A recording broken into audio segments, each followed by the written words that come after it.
Boa tarde, pessoal. Eu me chamo Alessandro e vou apresentar para vocês o nosso presente estudo, que é intitulado como o geoprocessamento aplicado como forma de identificação de áreas sensíveis à erodibilidade do solo em bacia hidrográfica, que acaba estando aí na área temática dos indicadores de avaliação da sustentabilidade.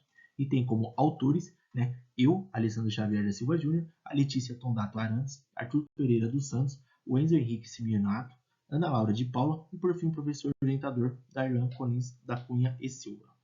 Então, introduzindo sobre o assunto, comentando da principal problemática, que é a erosão do solo, que deu suporte para o desenvolvimento da nossa pesquisa, é válido ressaltar que ela, hoje em dia, a erosão do solo já é amplamente reconhecida como um problema global, se tornando um dos impactos mais prejudiciais aos seres humanos, partindo aí desde da escassez hídrica, com o assoreamento dos corpos hídricos, até mesmo a mortalidade dos mesmos, com deslizamento de terras e tudo mais. Então, para isso, cada tipo de solo acaba apresentando uma característica intrínseca que contribui para uma maior susceptibilidade natural. É válido ressaltar, que a erosão do solo é um processo natural, porém as atividades antrópicas, a ocupação do solo, enfim, acaba aumentando essa susceptibilidade ou diminuindo.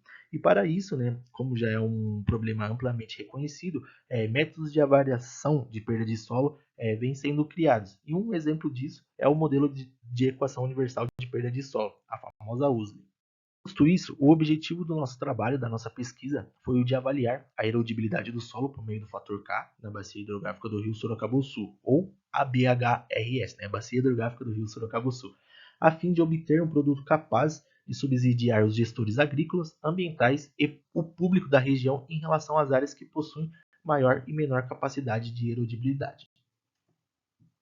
Falando primeiramente da caracterização da nossa área de estudo, a BHRS ela pertence à região do Alto Rio Sorocaba e também está integrada à unidade de gerenciamento de recursos hídricos dos rios Sorocaba e Médio Tietê, estando aí de acordo com a UGRI 10. Conforme a figura 1, a gente consegue observar a localização da área da bacia hidrográfica do rio Sorocaba-Sul, e ela está ao sudeste do estado de São Paulo, apresentando aí uma área de cerca de aproximadamente 202 km², e a BHRS ela está inteiramente no município de Biúna, que é um município com cerca de 75 mil habitantes e que sua principal fonte de renda é a agricultura, uma formação de extrema importância. E outra informação de extrema importância também para o desenvolvimento da pesquisa é o estudo realizado por Rossi, em 2017, que ele classifica, ele fala sobre a pedologia da nossa área de estudo, que é predominantemente marcada pelo latossolo vermelho e amarelo, LVA, cerca aí de 89% da BHRS, e o gleissolo melânico, que se encontra em torno de 10%. Na parte de amostragem, ao todo foram realizados aí cerca de 28 pontos de amostragem e para cada ponto de amostragem considerou-se uma profundidade de 20 centímetros. Então, antes de fazer a retirada do solo, que foi aí cerca de 500 gramas de solo, que a gente fez a coleta e tudo mais, primeiramente a gente cavou 20 centímetros, fez a retirada de todo esse solo e posteriormente a isso fez a coleta das 500 gramas. E outra informação que é de extrema importância, que em cada ponto, dos 28 pontos realizados, em cada ponto foi realizada a caracterização ambiental do local, e também a fotografia dos pontos cardeais norte, sul, leste e oeste do ponto de amostragem. Então, posteriormente a isso, as amostras foram levadas ao Laboratório de Águas e Solos do Instituto de Ciência e Tecnologia de Sorocaba, aqui na Unesp de Sorocaba, e para o peneiramento, a pipetagem, todo o procedimento laboratorial, foi levado em conta o Boletim Técnico 106 do Instituto Agronômico de Campinas, aí de 2009.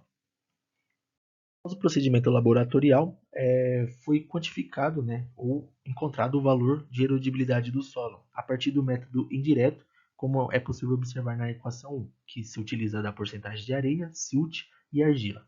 E para a distribuição espacial do fator de erodibilidade do solo, ou fator K, foi utilizado o software ArcGIS com a técnica do IDW, que se utiliza pelo interpolador de média ponderada pelo inverso da distância. E está sendo demonstrado na equação 2. Posto isso, né, a metodologia toda fundamentada chega aos resultados que foram obtidos durante a pesquisa. Primeiramente, foi a figura 2, que é a distribuição espacial da areia, argila e silt, que são os valores que fundamentam, né, o fator de erodibilidade do solo. Então, falando primeiramente da distribuição espacial da areia, a gente consegue observar que houve uma predominância da areia mais ao sudeste da bacia, né? Que é ao contrário da distribuição espacial da argila, que ela ficou mais concentrada ao norte da bacia. Porém, o silt acabou estando aí diretamente relacionado com a areia, dando aí sua maior predominância ao sudeste da bacia.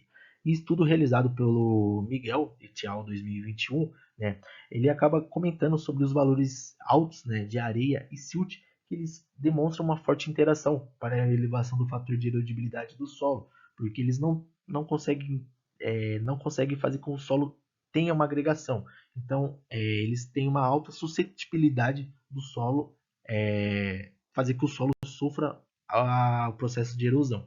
Então, esses valores já dá para imaginar o resultado final que a gente gostaria de ter, que é a distribuição espacial do fator de erodibilidade do solo.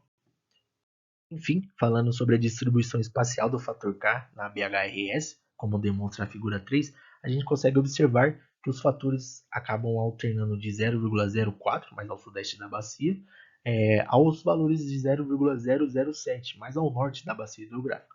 E a gente consegue concluir, mediante a estatística descritiva da análise realizada, conforme demonstra a tabela 1, que o valor médio em toda a BHRS foi de 0,012, corroborando com os resultados realizados por Ross em 2017, já citado. Mas a parte sudeste, né, o fator K elevado na parte sudeste, corroboram com outros resultados também, mediante a alta declividade, uso e ocupação do solo e o tipo de manejo do solo. Esses fatores que já foram citados, que acabam aumentando a susceptibilidade do solo à erosão. Já aqui na figura 4, a gente consegue visualizar o mapa de erodibilidade do solo com identificação especificamente do ponto 26, que foi o ponto que demonstrou o fator de erodibilidade mais elevado, chegando a 0,04. Os outros pontos, né, os pontos em pretos, são os outros 27 pontos que a gente fez a coleta e análise e tudo mais. Mas o que foi mais relevante foi o ponto 26. Mencionei anteriormente, né, em cada ponto de amostragem foi realizado a fotografia dos pontos cardeais. E aqui na tabela 2 está as imagens do ponto, né, de amostragem 26, que foi o ponto que demonstrou um fator de erodibilidade mais elevado. Então a gente tem fotografia do norte, que é possível observar empreendimentos privados, né, como é o caso de uma pousada. Né. A parte sul e oeste é a rua, né, a forte atividade antrópica ali no local. E a parte leste, uma área particular, uma certa vegetação, mas não descarta os outros pontos cardeais, como eu acabei citando. E não só o ponto 26, mas a parte sudeste da bacia hidrográfica não tem também só empreendimentos privados, mas como, por exemplo, uma forte agricultura, com um tipo de manejo do solo totalmente equivocado. Né? Todos esses fatores acabam contribuindo para um fator de erodibilidade alto e que acabou se demonstrando na nossa pesquisa. Enfim, com base em todos os resultados apresentados, né, é possível observar que a bacia hidrográfica possui um fator de erodibilidade médio, corroborando com os estudos realizados pelo Ross em 2017, igual eu citei anteriormente, tendo um fator de erodibilidade médio aí cerca de 0,012, e também que há necessidade de manejo adequado tanto para os fins ambientais quanto para os fins agrícolas, ali mais na parte sudeste da bacia hidrográfica. E também que todos os resultados apresentados, os mapas de argila, silt e areia e também o mapa de fator de erodibilidade, esses resultados possam servir de subsídio para os gestores públicos e aos órgãos ambientais e agrícolas para as devidas tomadas de decisões. As referências bibliográficas utilizadas em toda a pesquisa. Espero que vocês tenham gostado da apresentação. E muito obrigado pela atenção e até mais.